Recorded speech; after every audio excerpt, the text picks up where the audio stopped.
my favorite art supplies, and my best tips for cheating as an artist. That's all coming up in today's tutorial. Hello, my friends. Welcome back. My name is Shayda Campbell, and my job today is to teach you how to cheat like an artist. Yes, we're going to cheat. I hear this comment all the time on social media, so let's talk about it. First thing, we're getting into mixed media, and I'm going to be using watercolor. Of course, I'll be using my own Shayda Campbell watercolor set. That is available on Amazon.com. I also have some Lyra brand colored pencils, some Tombow brush pens. I am using a number 6 round paintbrush. These are the Velvet Touch brushes from Princeton. They're my absolute favorite. And I also have a sketchbook that I go back to again and again from Strathmore Art.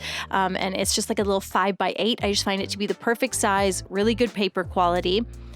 And we're going to mix up a warm green. So to do that, I take the sap green that's in this set and I mix in a little like magenta or red. That just gives me a very beautiful earthy green. And here's our assignment for today. We are going to paint and illustrate a whole bunch of summery stuff, fruit, flowers, all the, the drill. And we are going to talk about cheating. And by that, I mean using a mixed media approach. So every time I put two medias together, whether it's watercolor and pen or watercolor and colored pencil, someone will inevitably say, oh my gosh, that looks so good. I always thought that was cheating. Well, I am here to tell you that is absolutely not cheating. It's just good illustration to use all the tools in your artist toolkit. And so that's what we're all about today. I've chosen to begin with watercolor. I love using watercolor as a way to get an illustration started. It's so easy to just put down a block of color. If you get a little bit of difference in transparency, if you do a little lifting, great. But if not, you can do all the detail later with your secondary media. For this cat, for example, I start with kind of a coffin shape. It's very coffin shape with two little ears, and then I do that little side body out to the side and the tail. So there's my cat. He's just a big blob of color, and we will let him dry completely, and then we'll come back in with markers, pencils, whatever, and we will add all the detail. For this strawberry, I've mixed up a really nice sort of warm pink. I always add a little burnt umber into my pinks so that they're not too bright. Like I said, we can lift a little color, that's fine, so that we could even do a little wet into wet so that the strawberry has some dimension when we get started. But if it's just a blob of pink or red, we can add that detail and that interest factor later on. So let's move on to my little espresso maker here. I've sketched it in pencil, and then we're just adding like a very light gray watercolor. For my light gray, I use white with just a hint of Payne's gray. If it looks too cold, you can add a hint of burnt umber. And I'm just coloring in. I've done a messy sketch and I color in. Then I thought it would be fun, what I really want to show today is that we're just being very free and messy, and a great way to get started as an artist and illustrator is to do a page like this where you're sort of drawing things that you see around you every day. Pick items from your kitchen or from your desk, look at them and illustrate them. Start with watercolor. It's really easy to lay down that even color. And then to do the detail, you can use an art supply that you're more comfortable with, like a pen or a pencil. If you're not that comfortable with the paintbrush, don't worry about it. What should I paint here? I'm going to do a little teacup. So I am mixing a little ultramarine blue with a bit of Payne's gray. Payne's gray is a very blue gray. So if you ever want to darken your blues, it's a great thing to add. And I'm just basically sketching a teacup with my paintbrush. So very messy and free. We want everything to look messy and whimsical and perfectly imperfect, all those Shayda things.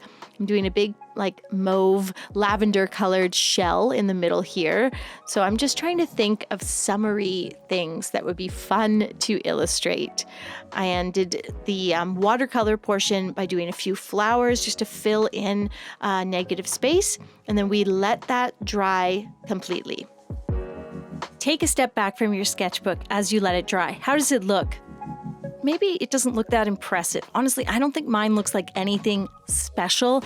Well, here is when we add the magic. Once it dries, grab some soft pastels if you have them. Grab crayons, markers.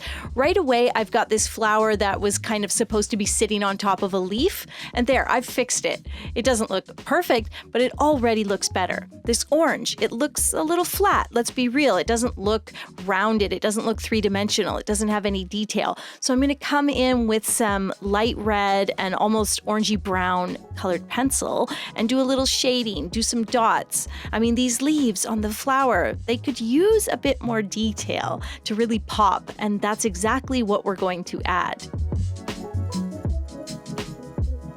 For the flowers, a little bit of brush pen can give us a really dramatic bit of detail and depth. It looks like the center of the flower is a little bit more concave. We could do messy outlines. And when you outline something, just don't go around it perfectly. I like to offset it slightly so that it looks a little wrong. And I think that is really cute. Bonus points if you draw the thing where there wasn't one before. That's just cool. These berries, same thing as the orange. By taking a burgundy and layering it over the red, we can give them so much more depth. Drawing a few in where there is no red color is like, that is such an artistic, artsy thing to do. People will be like, wow, what have you been to art school? A little dot of brown makes them pop.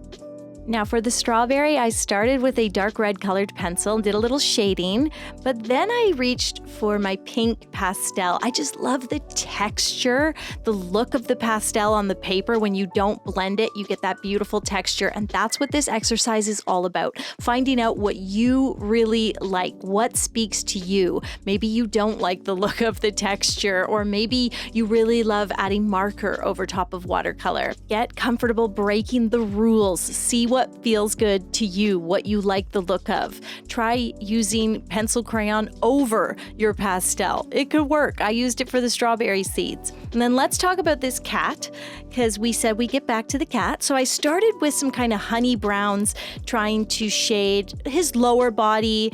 And then a nice thing about colored pencil is you can erase it. And that is a great way, I find, to soften what you've done. It actually looks nice, like slightly erased. Then I grabbed a whole bunch of like grays and gray browns and blacks, because this is going to be a Siamese cat.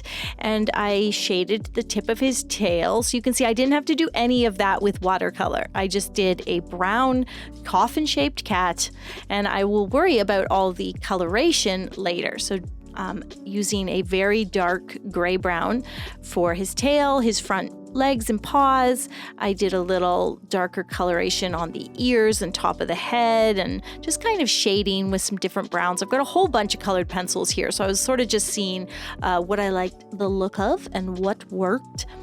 The main thing here is that nobody can tell you how to use your art supplies. I repeat, no one can tell you how to use your own art supplies. Maybe marker won't work over top of pastel. Not really, but you got to try it so that you know that. But guess what does work on top of the pastel? A little more colored pencil. So that's something that I learned in the making of this video. I was just trying anything and having fun with it. And one thing that I've really been working with and practicing lately is adding the colored pencil over top of watercolor, specifically to draw and illustrate animals. I love the way that the colored pencil can give a little fur texture. And then it was through trying to get the look of fur that I thought, oh, maybe I should grab my pastels, even though they're not my go-to medium. I just find them quite messy. I love the look, but they're just so messy. So it was, by trying to illustrate animals in a fun and cute way that I thought, oh, let's get those pastels out. And I want you to, try to do the same. Take out some art supplies that kind of scare you, or that you're like, I just never really use it, and just see what you think. Pair that weird art supply with another thing that you love to use, like your watercolor paints or your brush pens. We've got a very cute cat here, a little espresso maker. To do a shadow on the tablecloth, I just used colored pencil.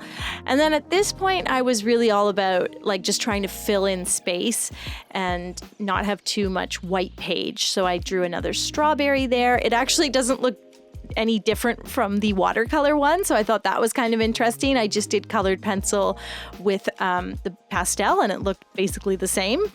I did little butterflies, and the marker portion, the wings, could have been done with watercolor, but they also look great just as they are, done with a Tombow brush pen. Same thing for the ladybugs. Could have started with watercolor, but I just put a red circle with my marker and then did some pencil detail.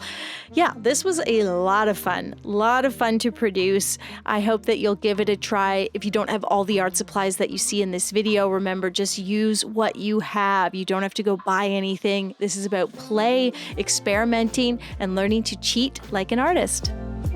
Want to focus on the art supplies you're using and not the drawings? Grab the coloring page and reference image on Patreon. It's just $3 a month to sign up, and it helps support this channel and make sure that these videos keep coming to you free every week. Thanks, guys. I'll see you soon with a new tutorial.